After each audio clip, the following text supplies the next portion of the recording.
तीन दामाद की सास पार्ट 2। अब तक आपने सुना कि कावेरी जी अपनी तीनों बेटियों ईशा, मोहिनी और सुहाना की शादी तीन घर जमाई लड़कों के साथ करवा देती है। उन्हें लगता है कि ये लड़के शायद घर का कामकाज संभाल लेंगे, लेकिन उनके तीनों घर जमाई बहुत आलसी थे। वो नौकरी भी नहीं करते थे और बाहर का काम भी नहीं।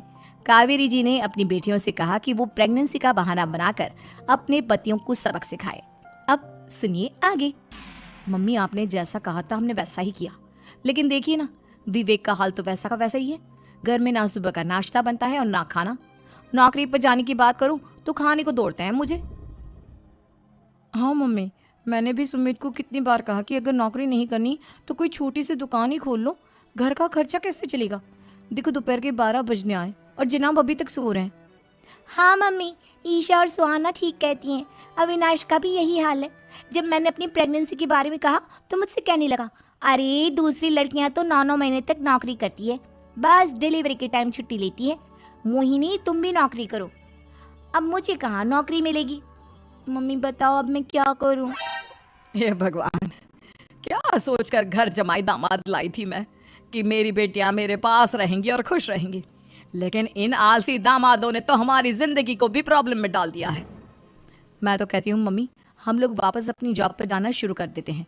बता देते हैं इन लोगों को कि हमने प्रेगनेंसी का बहाना किया है। नहीं नहीं बेटा, ऐसी गलती भी मत करना। अगर तुमने ऐसा किया तो इन तीनों की आदत और ख़राब हो जाएगी। अरे आज नहीं तो कल कभी तो तुम प्रेग्नेंट होगी, तब वापस यही प्रॉब्लम आएगी। तब क्या करोगी तुम तीनों? हाँ मम्मी, आपकी बात तो बिल्कुल सही है। इन लोगों को तो सुधारना ही पड़ेगा। लेकिन कैसे? अपने बच्चों के आने की खबर सुनकर भी इन लोगों पर कोई असर नहीं हो रहा। पैसे कमाने के लिए घर से बाहर निकलना ही नहीं चाहते ये तीनों। अब मेरे दिमाग में एक प्लान आया है। तुम तीनों चिंता मत करो, उन तीनों को बुलाओ, फिर मैं बात करती हूँ। थोड़ी देर बाद कावेरी जी अपने तीनों दामादों को सामने बुलाकर अपनी बात कहना शुरू करती हैं। अविनाश, सुमित और विवेक, देखो बेटा, मैं ना तुम तीनों से बड़ा प्यार करती हूँ, इसीलिए तो तुम्हें घर जमाई बना कर रखा है मैंने। अरे मम्मी जी, सीधे सीधे कहिए ना, क्या बात है? प्यार तो हम भी आपको बहुत करते हैं। अरे मम्मी जी, आपकी इज्जत भी बहुत करते हैं। अरे भाई, आपके जैसी सास और कमाने वाली बीवी सबको मिलती है क्या? हाँ मम्मी, विवेक और सुमित ठीक कह रहे हैं। आपकी बेटी से शादी करके मेरी तो ज़िंदगी ही अच्छी हो गई है। जानती हूँ मैं, और ये भी जानती हूँ कि तुम तीनों अपनी अपनी बीवियों से बहुत प्यार करते हो। बेटा, बात ऐसी है कि हमारे कुल गुरु ने कहा है कि प्रेग्नेंट होने के बाद मेरी तीनों बेटियां शुरू के 4 महीने हमारे गांव में जाकर रहेगी, जहां मेरे चाचा जी रहते हैं। अरे लेकिन क्यों मम्मी, गांव में जाकर रहने की क्या ज़रूरत है इन तीनों को? वो क्या है ना बेटा, हमारे परिवार को एक श्राप है। अगर मेरी बेटियों ने यहाँ पर बच्चा पैदा करने की कोशिश की तो उनके बच्चों को कुछ भी हो सकता है। इसलिए अब से लेकर 4 महीने पूरे होने तक इन्हें गांव वाले घर में रहना पड़ेगा। हाँ तो इसमें प्रॉब्लम क्या है मम्मी जी? हम भी वहाँ जाकर रहेंगे, पिकनिक बनाएंगे। अरे भाई, बीवी जहाँ हम भी वहाँ। हाँ यार, आइडिया तो बहुत अच्छा है। शहर की ज़िंदगी में रह रहकर परेशान हो चुके हैं, अब कुछ दिन गांव में बिताएंगे। तुम लोग समझने की कोशिश क्यों नहीं करते? तुम में से कोई भी वहाँ नहीं जा सकता, और मैं यहाँ रहूँगी ना तुम तीनों के साथ। 4 महीने की तो बात है, उसके बाद ये तीनों ही लौट कर आ जाएंगी। ठीक है मम्मी जी, अब हमारे बच्चों का सवाल है तो ये तो करना ही पड़ेगा। कावेरी अपनी तीनों बेटियों को कुछ दिन के लिए घर से बाहर कहीं दूसरे शहर में रहने के लिए भेज देती है। कुछ दिनों के बाद, अरे मम्मी जी, बहुत दिन से पिज्ज़ा नहीं खाया, मंगवाइए ना। क्या बताऊं बेटा, पहले तो बेटियां खर्चा दे देती थी क्योंकि उनकी नौकरी थी, लेकिन अब तो मेरे पास पैसे ही नहीं बचे। थोड़े बहुत पैसे हैं जो बच्चों की डिलीवरी में काम आएंगे। लेकिन मम्मी जी, आपकी बेटियों को वापस आने में तो अभी बहुत वक्त बाकी है। वही सोच सोच कर परेशान हो रही हूँ। सोच रही हूँ कल से दूध भी बंद करवा देती हूँ।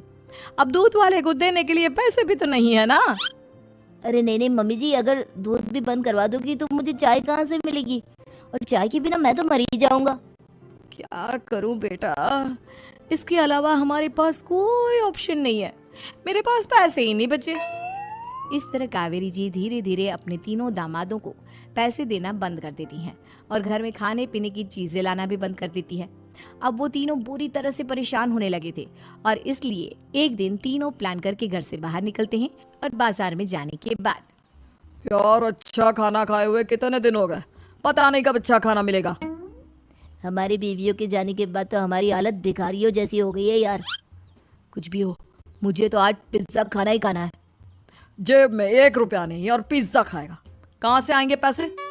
अरे देख वहाँ सामने बोर्ड पर क्या लिखा हुआ है, कंप्यूटर पर काम करने के लिए एक आदमी की आवश्यकता है। भाई मैं तो जा रहा हूँ, काम करूँगा और शाम तक पैसे लाकर आराम से पिज्ज़ा खाऊंगा।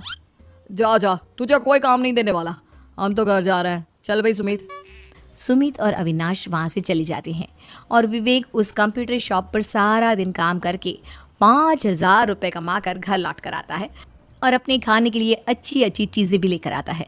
ये देखकर विवेक और सुमित के दिल में भी कुछ पैसे कमाने की इच्छा जागती है। अरे सुबह सुबह कहाँ चल दी है तुम? मम्मी जी एक बहुत अच्छी जगह मिली है, कंप्यूटर पर काम करने के 5,000 मिले थे कल मुझे। अगर रोज़ काम करूँगा तो पूरे 40,000 की तनख्वाह। अरे वाह, ये तो बहुत अच्छी बात है दामाद जी, आपको जाना ही चाहिए। सुमित और अविनाश विवेक को इस तरह तरक्की करते देखकर परेशान हो जाते हैं और वो दोनों भी काम की तलाश में निकल पड़ते हैं। धीरे धीरे उन दोनों को भी काम मिल जाता है। अब कावेरी के तीनों दामाद छोटी मोटी नौकरी करके अच्छा पैसा कमाने लगे थे। एक दिन कावेरी उन्हें अपने पास बुलाती है। अरे वाह, विवेक 40,000 कमा लेता है, अविनाश 60,000 और सुमित तुम भी 40,000 के आसपास कमा ही लेते हो। कुल मिलाकर तुम अच्छे खासे पैसे कमा रहे हो बेटा। हाँ मम्मी जी, बहुत मज़ा आता है जब महीने के एंड में मोटी रकम हाथ में आती है। पूछिए मत मम्मी जी, घर में रहकर रोटी बना बना कर और तो जैसा महसूस होने लगा था मुझे तो। हाँ बेटा, तुम तीनों की बात तो बिल्कुल ठीक है। और जानते हो, अब तुम तीनों की पत्नियां भी वापस लौट कर आने वाली है। लेकिन मम्मी जी अभी तो उन्हें गए सिर्फ 2 महीने हुए हैं, आपने तो कहा था वो 4 महीने के बाद लौट कर आएंगी।